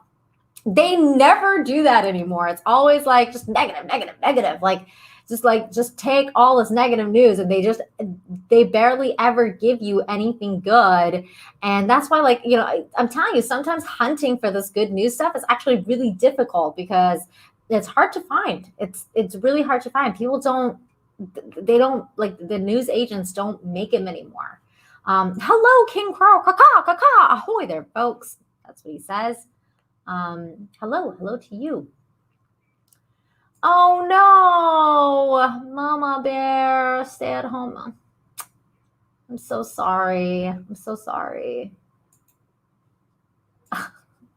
This person had kittens. I want the details. You know what I meant. I meant like below the, like a cat, like had kittens like below their porch or something like that. And they're like, we found kittens, and you know. Yes, me too. Thank you, Nick. Oh man, Mama Bear. You're so funny. Okay, well, here's my final story for the day. This was a sweet story, but it was also really kind of nerve-wracking because I was like, oh no, puppy, I hope it survived. And it did. It did. It ends well. It ends well, people. It ends well. So hikers brave miles of icy mountain trains after rescuing dog that was stranded for 2 weeks. That's crazy. There's almost no agony worse for pet parents than when a beloved fur baby goes missing. While this tale might have had more tragic ending, fate was certainly looking out for a pooch that went missing in Ireland's Wicklow Mountains this past January. Nisha, an 8-year-old golden retriever, is one lucky dog after spending a fortnight on her own without food or real shelter. The plucky pooch, I think they meant lucky, was serendipitously spotted by a couple who, in spite of the wintry weather, was hiking the range and happened upon her.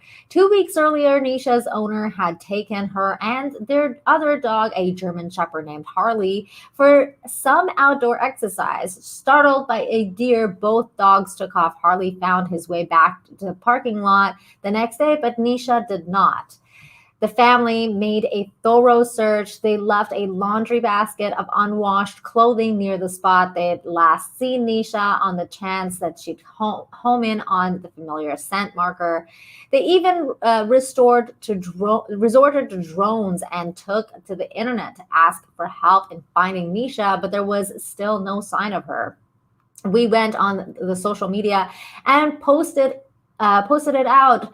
Then a weekend later, we were still looking for her. We were starting to give up hope. Pet mom Erna O'Shea Gottlieb said told the Irish Times. Eventually, the family began to accept that Nisha might not be coming home. We just thought she was 8. It's been 2 weeks. There was no way that she could survive that. Dr. Sierra Nolan and Jean-Francois Bonnet must really be dedicated hikers who have braved the elements. On the frigid day, the pair decided to summit one of Wicklow's peaks, and as they neared the top, Nolan was shocked to see a dog shivering in the snow, curled up next to some rocks. She was petrified, freezing cold. She didn't have enough energy to bark or stand up. Oh, that is so sad. Bonnet said in an interview with East Coast FM, we tried to get her to walk. She couldn't stand, so we covered her in our spare clothes. We gave her some food. Nolan lifted Nisha back onto Bonnet's back for the 10 kilometers trek back down the mountain after the dog and man fell several times in the city in the icy conditions. Nolan engineered a way to strap Nisha on her partner's backpack with a scarf. And here's the video of that. I just have to make sure that I mute the sound because they, oops. Here, let me just, because they have like a song playing for this, and we don't want to hear that song because it's not. Why can't you like go full screen on here? I don't know. Oh, there it is. So there he is, carrying him down. He rescued this doggy. Poor doggy. Poor doggy, there he is. They rescued it. Little doggy. Oh, warmed her up. Oh, and then she was reunited with her family. I found her human. She had been lost for 2 weeks. Isn't that the sweetest story, you guys? They found it and they rescued it. This doggy was meant to survive. These people are heroes. I love them. They rescued the doggy. Oh, it's way too cute. It's just way too cute. Way too freaking cute. So the story continues. As soon as they reached level ground, Nolan and Bonnet brought the dog to Ash Animal Rescue. She'd lost a great deal of weight and was dehydrated, but other than a few cuts and scrapes, the resilient pup was in surprisingly good condition. When Ciara rang us Saturday evening, I got very excited when I realized that I had found Nisha. The Ash Animal Rescue admin posted Facebook. When I saw the video clip, I couldn't help getting emotional. The weather had thrown all sorts of at us the past 2 weeks. For Nisha to have survived it is a miracle. Nisha's owner, Nisha's owner could scarcely believe it when they learned her dog had been found alive. We were so relieved and happy, O'Shea Gotelens told Irish Central. We have no words to thank them both for what they did to bring her back home. They are just absolutely amazing and unbelievable. We just can't thank them enough. They say all dogs go to heaven, but due to a twist of fate and 2 determined rescuers, that's a trip Nisha won't be making for quite some time. The luck of the Irish, it seems, extended to their canine companion, and thankfully for Nisha, somebody up there was listening. Yay, the doggy got rescued. And so that's it for these stories. I know they rescued the doggy. Nick says, I really do think that people love animals more than other people. I wonder if it's something in our genes. Well, I mean, they're so cute. Franco Blondie, hello, says yay for Nisha. Yeah, thank God. Jimmy Wiggle says, I lost my little dog for 24 hours and a few years ago, and I was out of my freaking mind until I found her. I am with you. That happened to me and my cat a few years ago, and I was livid. I was just I was out of my freaking mind too. That 70s rock fan says, not used to all these good news stories. Nice job, Nina. Well, come back here every Friday. This is what I do. I gather good news stories and I share them all with you guys because we need to balance out all this negativity. There's way too much crap going on in this world and we need to balance it out. And what we're going to balance it out with next is actually more cute animal videos, because that's what I usually do to end the stream. And I have one more thing, actually. I have one more thing, and I have kind of like a speech that I want to give as we watch this. But let me go to the Twitters.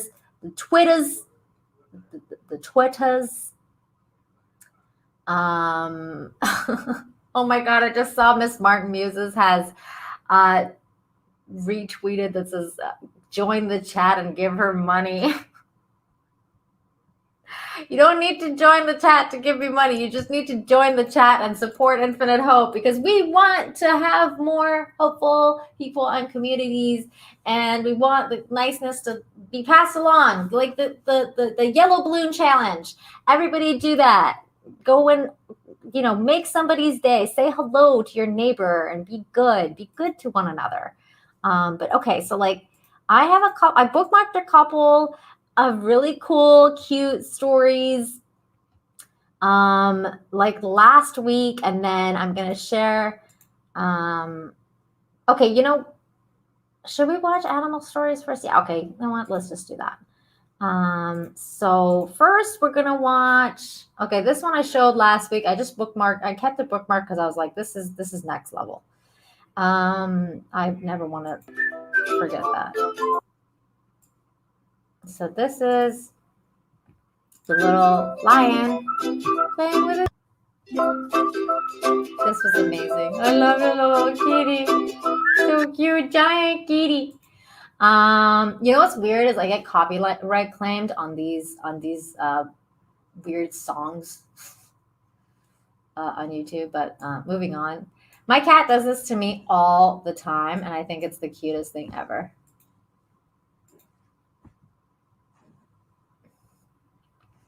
Look at it.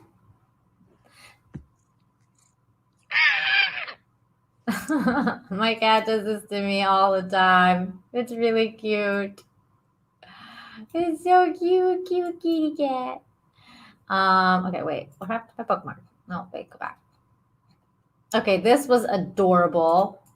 Look at he doesn't have a leg. She doesn't have a leg, and she's a mommy cat.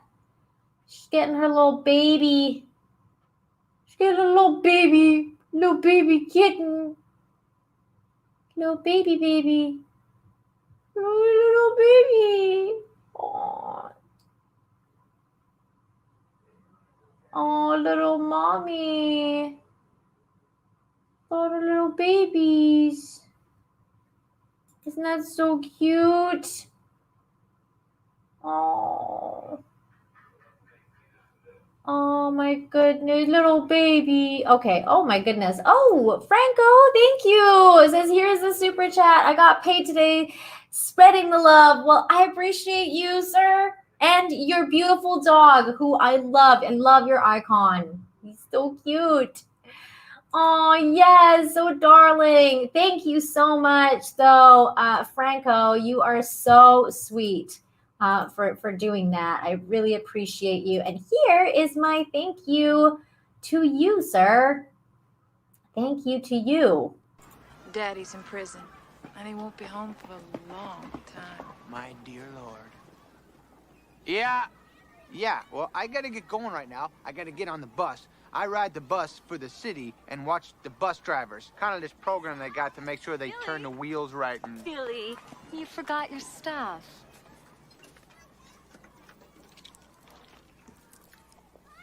Come on, honey. Thank you very much, Miss Lippy!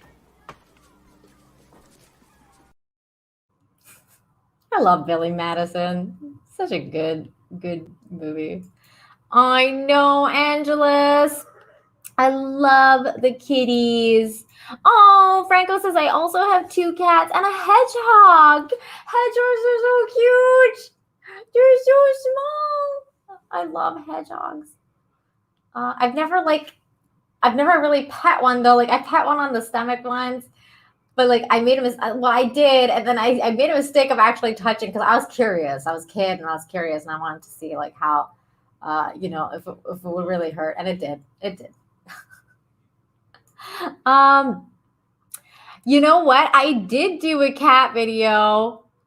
I put it in the Queen's Council chat of me blow drying my cat after I gave her a bath the other day. Let me see if I can pull it up because that was my cat. When I gave her baths, I use a blow dryer on her. And Mads was like, I've never seen that before. Like, what? What? Let me see. See, this is gonna cause me to share my DMs for a sec though. So don't. Oh my God. Okay, here it is. There's my baby. She's getting blow dried.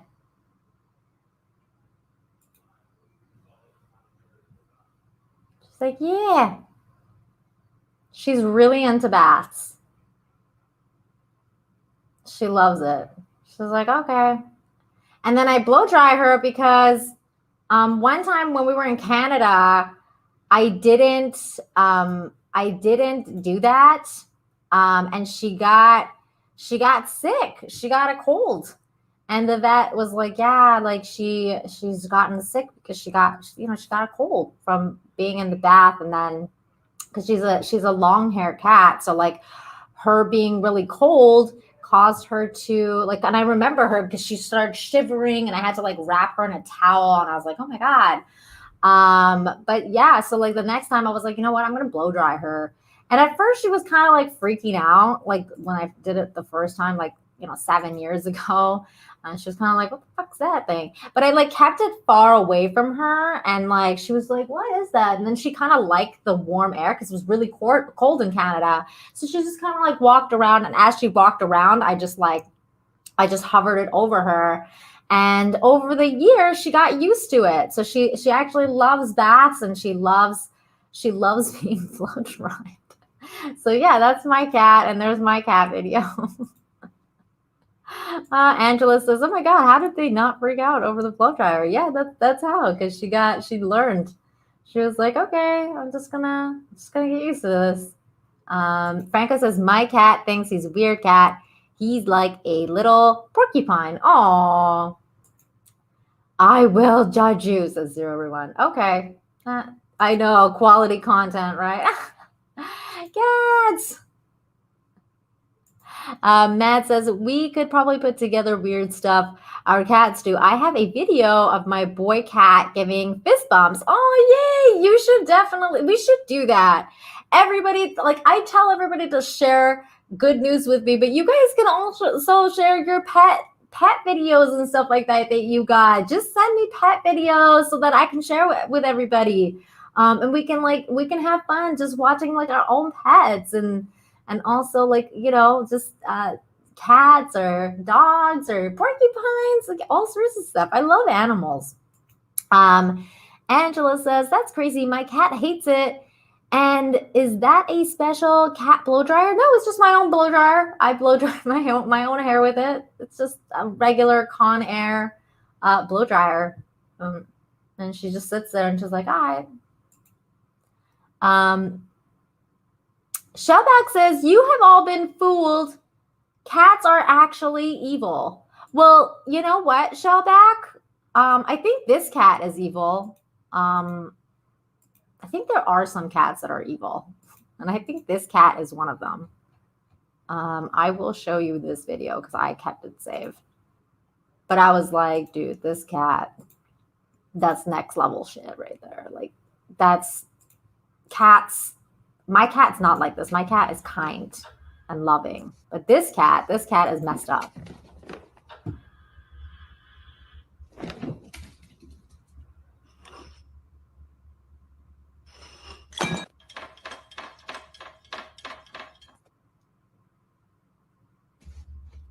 This cat's weird, man. My cat never does this. But then again, my cat's not allowed in my bedroom. I don't allow that to happen. Because, I have to have a sanctuary, like a cat-free sanctuary. Angela says, my cat has a strange infatuation with plastic bags. Will lick them and roll around and pull himself with his claws on his back. Dude, my cat eats plastic bags. I've had to hide all plastic bags from Yuki. It's a problem. And paper towels. But I think I can, like, I know why the paper towel thing happened, because my husband one time came home and he had pizza with his friends and they had left their greasy like paper towels like on the table, and then they had left to go play video games in the next room, and the cat got to the paper towels that were like greasy from pizza grease. And after that, she just never stopped. She never stopped going after freaking greasy paper towels, and to this day I thank him, because I have to hide my paper towels inside the cabinet so she doesn't eat it, because she'll go and eat them. But yeah, she eats plastic bags, man. It's a problem. It's a problem. I also think I could pinpoint why she does that, because when she was like 3 months old, I unfortunately made the mistake of playing with a paper, like I made it like not paper, like a tape ball, and I played like with the tape. And they always say don't do that with cats. Like, don't play with them with what you don't want them to like hurt, like wires or like whatever. Like, you're not supposed to play with them with things you don't want them to eat. Because she got used to that, and now she loves freaking plastic bags, freaking tape. It's next level. Okay, moving on to the next video, which was so cute. So cute. This is a doggy video because doggies are the best. Look at these little things. Is that even real? Like, is that even real? Like, what is that? Look how cute those things are. Hey, Drew. I mean, look at this. Like, they're little freaking, like, they look like little wound-up toys. They're so freaking cute. Oh my god, yes, they're like little pom-poms. They're so cute. They're little balls of fur. They kind of look like Furbies. They do in real life. Like, what is that? They're too freaking cute. That's what that is. Okay, so for my last video, which is not an animal video, this is a human video that I'm going to share with you guys. Actually, wait, I have one more animal video to share. It's a bird video, and I thought it was freaking awesome. It's the video of it's a shift change of a bald eagle pair take turns tending to their eggs at Big Bear Lake in South California. I love bald eagles. They're so beautiful, majestic birds. So cute.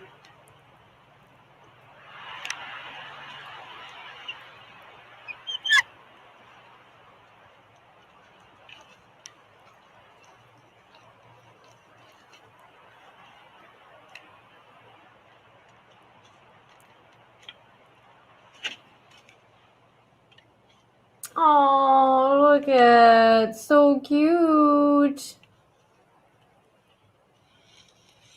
Can take care of the eggs now. Shift change. That was adorable. Okay, so the other, I actually had marked the story for the NASA's lander as well that made it, and I thought that was a really cool story, but everybody knows about that. We all know about that. It made it. It's landed on Mars. It's taking pictures.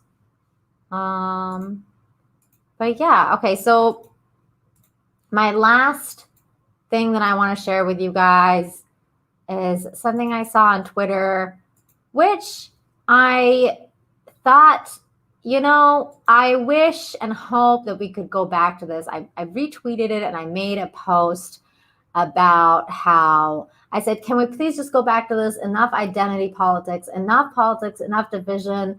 Let's just please go back to pure entertainment for the love of movies. This is unity. And honestly, it is. This is what unity is. This is for the love of movies. Everybody, black, white, young, old, just everyone loved this movie. This was it. This is how you unify people, is through the love of art and the love of movies. And I just absolutely love this video. And I think we're going to close out the show with this one to show what it used to be like, and hopefully what it could go back to someday, not just for Star Wars, but for all of entertainment. This is what happens when people actually make movies for the love of movies. Well, I've got to say, the Jedi have returned. We're just fanatics out here waiting on Return of the Jedi. 3 years in the making. We're waiting for this. Some people don't idolize Darth Vader like I do. See, I want him to get Luke. And I think that Luke will destroy Darth Vader. I guess Darth Vader will die. I'm not sure. I hope he doesn't. I love his black. Aww.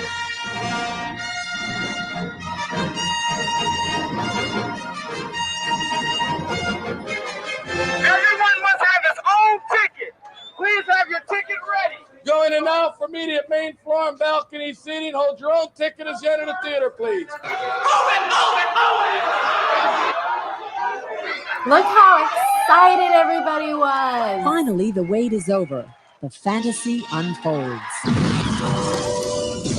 Biggest surprise was to see all of them together at the end playing Pinochle and having a great time. I wished I was there, and I'm going to try to get a part of the next movie myself. This has left me practically utterly speechless, actually, but it was the best one ever. The big surprise was seeing Darth Vader unveil himself to his son. It was very exciting.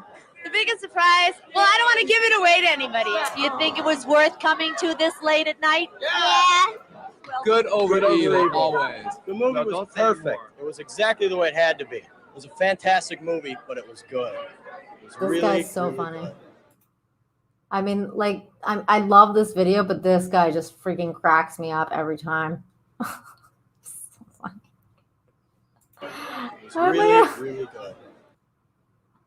Oh, it's funny.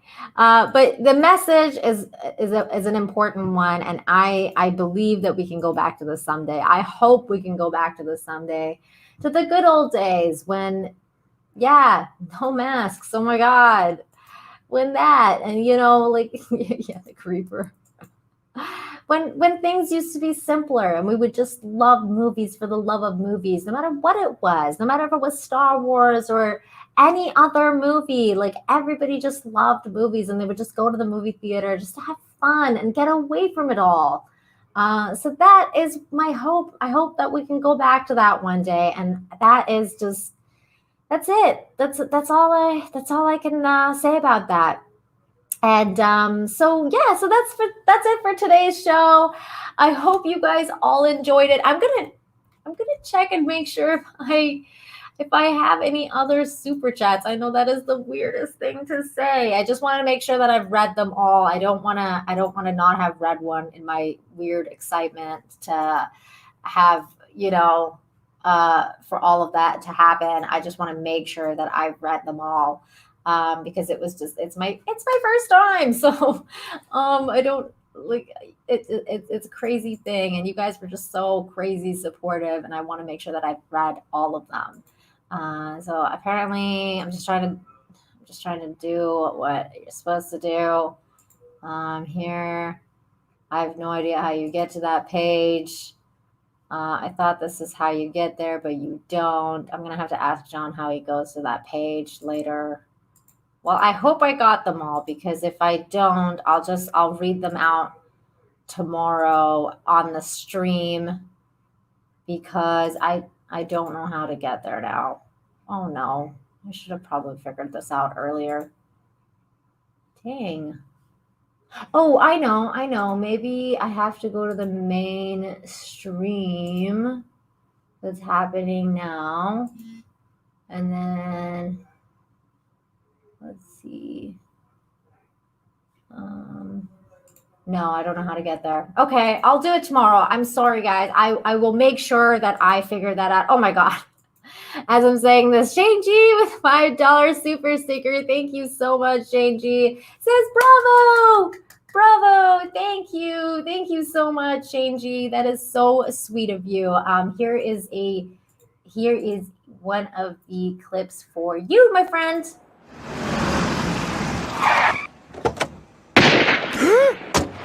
Thank you for coming. I'll see you in hell. Oh, that's fun. That's fun. I need more. I need more thank you clips. And I saw one from Drew. Drew, you really didn't have to, sweetheart. You really didn't have to. But thank you so much. Says for $2. Says, love you, my friend. You deserve all the success. Thank you so much, Drew. I'm going to be doing a celebration stream tomorrow, and I'll be putting out the links to a lot of you guys. So hopefully you can stop by and say hello. But yeah, so thank you so much, you guys. I will make sure that I have figured out how to read all the super chats tomorrow, because I don't know how to do that. But at least I've been trying to catch them all as they come, so that I don't have to miss it. But thank you guys so much. Stout Brat said, great chatting with you all. Maniacs night. Good night, Stunt Brad. Thank you again. Thank you. Congratulations, Nina and Drew. Yeah, Drew hit 500 subs. So congratulations, Drew. I love that. Thank you so much. So yeah, without further ado, again, thank you all for being here. Come and hang out with me tomorrow at 7:30. We're gonna be chilling. We're gonna be doing a lot of celebrating, and it should be fun. It should be a good time. And again, thank you all so much for coming and joining me for Infinite Hope every week on Fridays. Send me your cute videos, like, share, subscribe, all that good stuff. And I will be putting out the highlights for this show, minus me crying, because that was very emotional, and I probably I can't believe I freaking ugly cried on the stream. Okay, anyways, thank you again. Love you guys. I will see you guys next week for another episode of Infinite Hope. Take care of yourself. Spread positivity. Be kind to one another.